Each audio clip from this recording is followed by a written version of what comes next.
Cinta, sebuah perasaan yang bisa membawa kita ke langit yang paling tinggi, memberi kita kebahagiaan dan kehangatan. Namun apa yang terjadi ketika cinta itu ternyata dihancurkan oleh pengkhianatan? Apa yang kita lakukan ketika kita diberi janji-janji manis, tetapi akhirnya merasa dikhianati begitu dalam? Kisah ini adalah perjalanan tentang bagaimana seorang harus belajar memaafkan, terutama dirinya sendiri, setelah sebuah pengkhianatan yang menyakitkan. Ini adalah kisah Alia, seorang wanita yang harus menghadapinya dengan segala luka dan rasa sakit yang mendalam. Dan bagaimana akhirnya dia menemukan kembali kekuatan untuk bangkit. Sebuah kisah tentang kehilangan, kebingungan, dan akhirnya pembelajaran untuk mencintai diri sendiri. Alia mengenang kembali saat pertama kali bertemu dengan Raffi. Saat itu mereka berdua hadir di sebuah reuni teman-teman lama yang tak terlalu besar. Di sebuah kafe yang sederhana, namun terasa penuh kenangan. Raffi dengan senyum yang menawan dan mata yang penuh kasih langsung menarik perhatian Alia. Mereka berbicara sepanjang malam, berbagi cerita tentang kehidupan yang telah mereka jalani setelah berpisah lama. Alia merasa seperti bertemu dengan seseorang yang sudah dikenalnya lama. Raffi membuatnya merasa nyaman, memberi perhatian yang sangat dan penuh rasa ingin tahu tentang hidupnya. Malam itu Alia merasa ada sesuatu yang kuat dan tak terucapkan di antara mereka. Raffi seolah tahu persis apa yang diinginkan Alia, hingga rasa aman yang hanya bisa diberikan oleh seseorang yang sangat perhatian. Mereka sering bertukar pesan, berbicara tentang apa yang mereka impikan, dan berbagi tawa yang tak pernah habis.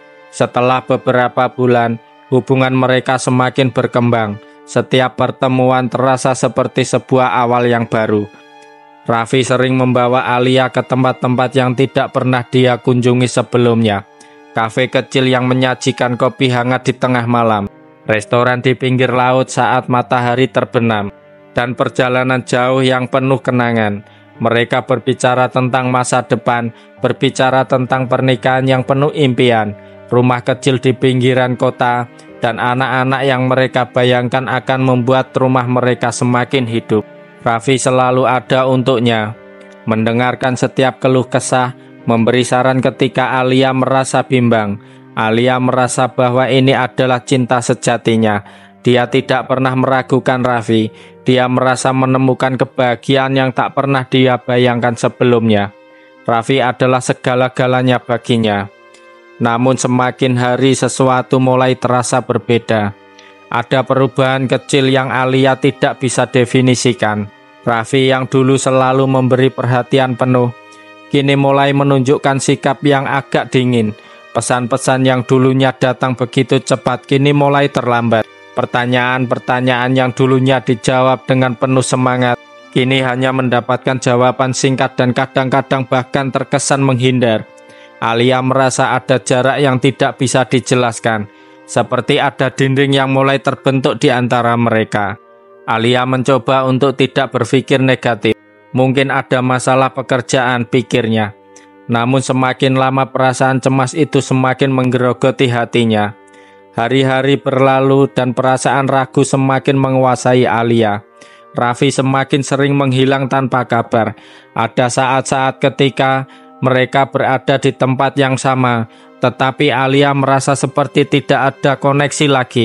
Raffi lebih sering termenung, menatap ponselnya seolah-olah pikirannya berada di tempat lain. Pada suatu malam setelah mengirim pesan yang tidak dibalas berjam-jam, Alia memutuskan untuk menghubungi Raffi sekali lagi. Raffi, aku tahu kita jarang berbicara akhir-akhir ini. Apakah ada yang salah? Pesannya panjang dan penuh keraguan, namun Raffi hanya membalas dengan singkat, "Maaf, aku sibuk dengan pekerjaan." Alia mencoba untuk menerima itu, tetapi perasaan bahwa ada yang lebih dari sekedar pekerjaan mulai tumbuh dalam dirinya. Raffi yang dulu begitu hangat, sekarang terasa jauh. Ketika mereka berbicara, Raffi sering mengalihkan topik, tampak tidak tertarik dengan cerita-cerita Alia. Suatu sore saat sedang berjalan-jalan sendiri di kota, Alia merasakan sesuatu yang tidak biasa. Perasaan ingin tahu yang kuat membawanya ke ponsel Raffi yang tergeletak di meja makan saat dia mengunjungi apartemen Raffi. Biasanya Raffi sangat berhati-hati menjaga ponselnya, tetapi kali ini ponsel itu tergeletak begitu saja. Tidak terkunci. Tanpa sadar Alia meraih ponsel itu dan membuka pesan-pesan yang masuk.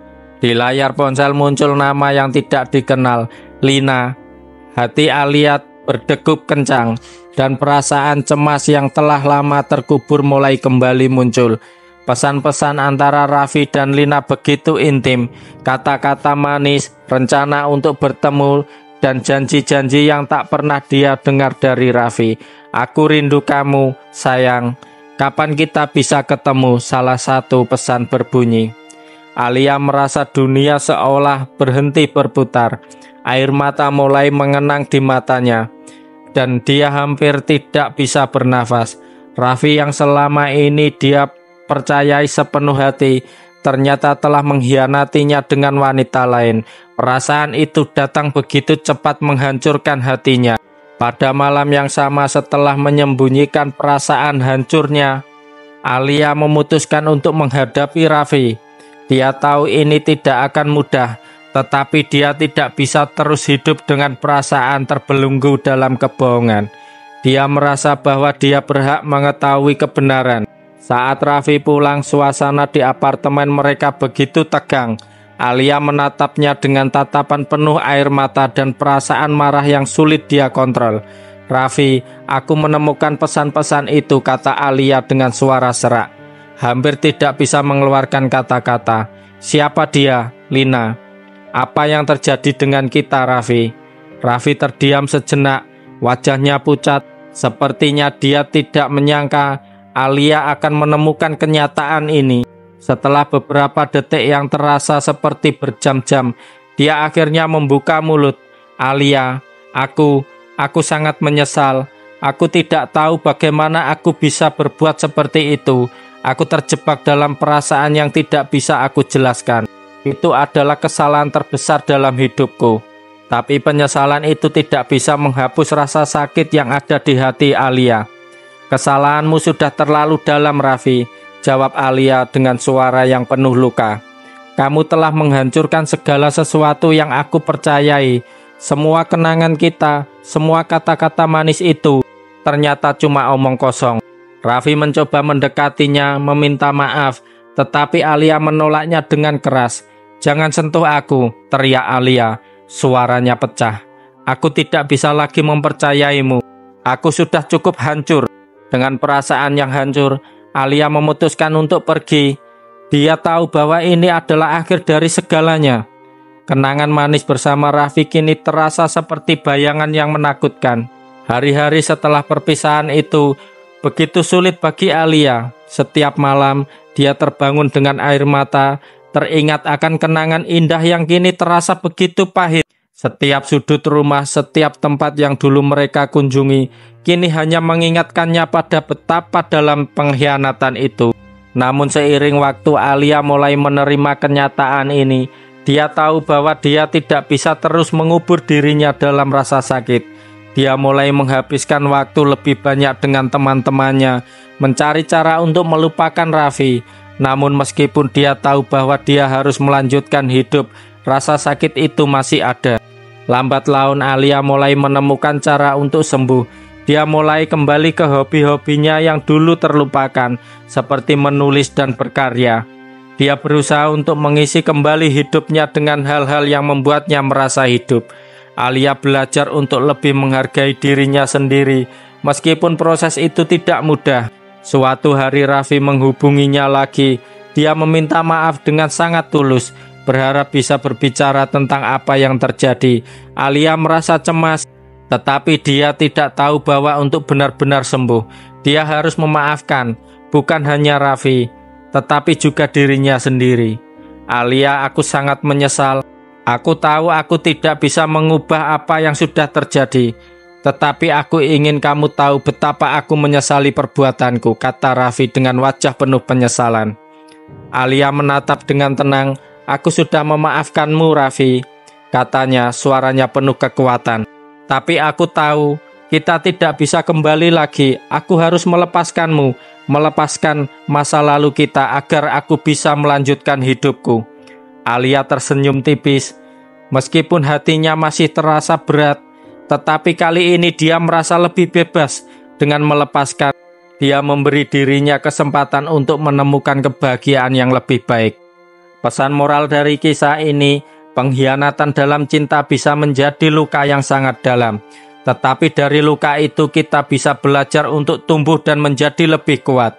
Memaafkan bukan berarti melupakan, tetapi memberi kita kekuatan untuk melepaskan dan terus melangkah ke depan. Cinta yang sejati dimulai dari mencintai diri kita sendiri terlebih dahulu. Dan hanya ketika kita menerima diri kita dengan penuh kasih, kita bisa siap untuk cinta yang lebih baik di masa depan. Jangan biarkan pengkhianatan merusak hidupmu. Kita semua berhak untuk bahagia dan mencintai dengan tulus. Jangan lupa kalau suka video ini kasih like, komen, dan share ke teman-teman kalian. Dan pastinya subscribe untuk konten-konten cerita seru berikutnya.